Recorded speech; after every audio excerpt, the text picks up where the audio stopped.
Assalamualaikum warahmatullahi wabarakatuh. Adapun di sini saya akan membacakan jawaban ujian akhir semester pada pelajaran alternatif penyelesaian sengketa bisnis syariah. Sebelum saya membacakan jawaban ujian akhir semester saya, ini adalah KRS dan kartu ujian saya untuk memenuhi persyaratan ujian. Adapun pertanyaan pertama adalah jelaskan pengertian alternatif penyelesaian sengketa atau APS menurut Undang-Undang Nomor 30 Tahun 1999 serta perbedaan APS dan arbitrase.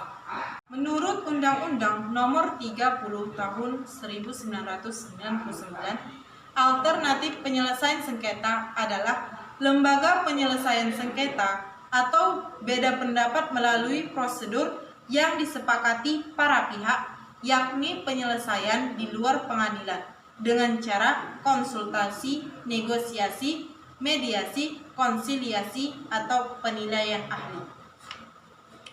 Adapun perbedaan antara alternatif penyelesaian sengketa atau APS dan arbitrase, yaitu arbitrase disebut dengan proses adjudikatif, yaitu penyelesaian sengketa melibatkan pihak ketiga dan pihak ketiga punya wewenang untuk memutuskannya. Proses adjudikatif ini terbagi atas dua, yaitu publik dan privat. Publik, dalam proses adjudikatif publik adanya campur tangan oleh pemerintah dan pihak ketiga harus dipilih sesuai undang-undang. Proses adjudikatif publik bersifat terikat atau involuntary atau tidak bebas, yaitu harus mengikut atau berdasarkan undang-undang. Privat, dalam proses adjudikatif tidak ada campur tangan pemerintah. Para pihak boleh memilih siapa yang menjadi orang ketiga atau arbiter karena ini bersifat voluntary, yaitu bebas. Sedangkan alternatif penyelesaian sengketa atau APS disebut dengan konsensus, yaitu dalam hal ini pihak ketiga tidak punya wewenang untuk membuat suatu putusan, hanya bisa menjadi penengah saja.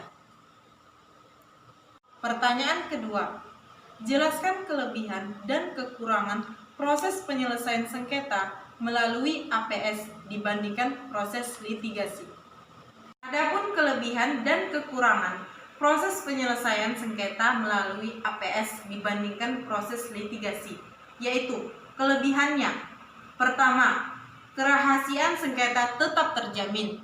Yang kedua, sidang arbitrase tepat waktu sesuai jadwal. Yang ketiga, arbitrer tidak hanya berpengalaman, namun memiliki keahlian terkait sengketa bisnis. Yang keempat, para pihak dapat menentukan pilihan hukum untuk penyelesaian masalahnya. Yang kelima, para pihak dapat memilih tempat penyelenggaraan arbitrase. Dan keenam, putusan arbitrase merupakan putusan yang final dan mengikat. Dan kekurangannya yaitu pertama, biaya arbitrase dinilai lebih mahal dari pengadilan negeri. Yang kedua, memiliki ketergantungan kepada pengadilan untuk melaksanakan eksekusi. Yang ketiga, upaya eksekusi dari suatu putusan arbitrase kadang mengalami kendala di lapangan. Pertanyaan ketiga, jelaskan yang Anda pahami tentang konsultasi dan negosiasi. Konsultasi adalah bagian dari salah satu alternatif penyelesaian sengketa atau APS yang merupakan suatu tindakan bersifat personal antara suatu pihak tertentu atau klien dengan pihak yang lain yang merupakan pihak konsultan, di mana pihak konsultan memberikan pendapatnya kepada klien sesuai dengan keperluan dan kebutuhan kliennya. Negosiasi juga merupakan salah satu bagian dari alternatif penyelesaian sengketa atau APS, yaitu suatu upaya penyelesaian sengketa para pihak tanpa melalui proses pengadilan dengan tujuan mencapai kesepakatan bersama atas dasar kerjasama yang lebih harmonis dan kreatif. Pertanyaan keempat, Jelaskan yang Anda pahami tentang mediasi dan konsiliasi. Mediasi adalah merupakan bagian dari alternatif penyelesaian sengketa atau APS, yaitu cara penyelesaian sengketanya melalui proses perundingan untuk memperoleh kesepakatan para pihak dengan dibantu oleh mediator. Konsiliasi adalah penengah yang akan bertindak menjadi konsiliator dengan kesepakatan para pihak dengan mengusahakan solusi yang dapat diterima. Pertanyaan kelima, jelaskan yang Anda pahami tentang pelaksanaan eksekusi terhadap hasil kesepakatan APS. Pelaksanaan eksekusi terhadap hasil kesepakatan alternatif penyelesaian sengketa atau APS yaitu suatu tindakan yang dilakukan secara paksa terhadap pihak yang kalah dalam penyelesaian sengketa melalui lembaga arbitrase.